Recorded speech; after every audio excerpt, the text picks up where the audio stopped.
Please don't take my sunshine away. The other night, dear, as I lay sleeping, I dreamed I held you in my arms.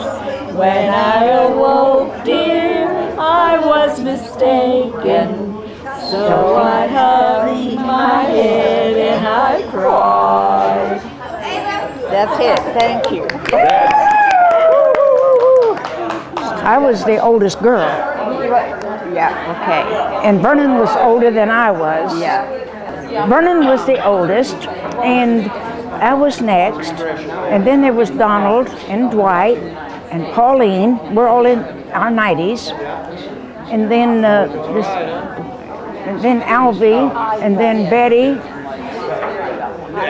and Evelyn, and Jean, and Dee, and Sylvia, which just passed about a month ago, and then Edward, and Ian, and Mary, and then Thornton. No, Ian, and then Thornton.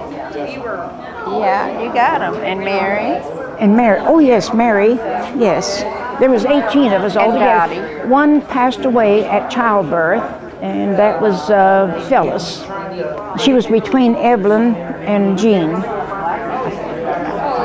And the youngest one now is 70, and of course Vernon was older than me, but I forgot how old he was. But then I'm 90, I will be 97 this year.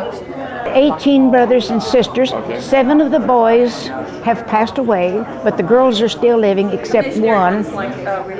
One died at childbirth years ago, but then we lost a sister just about 2 months ago. I was born in Stafford, Kansas, and we moved to a little town. Daddy was with the railroad.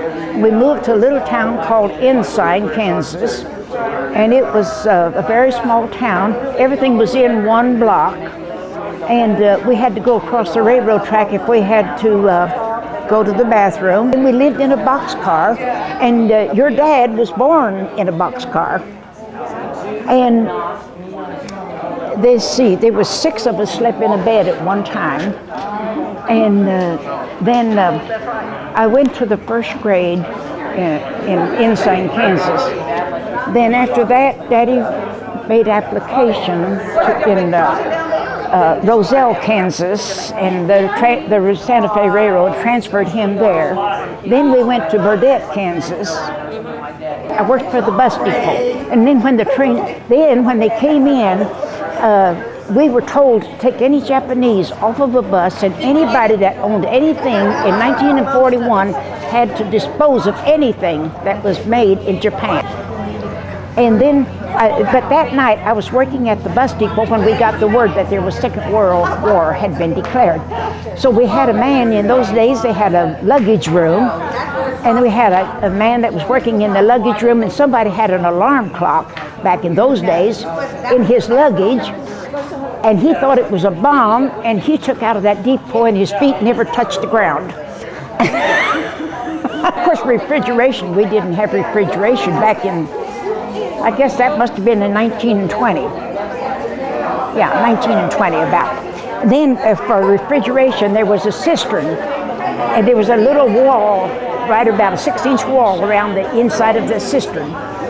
And that was where we put our eggs and butter and stuff like that, because there was no refrigeration. In my arms, when I awoke, dear, I was mistaken. So I hung my head and I cried. That's it. Thank you.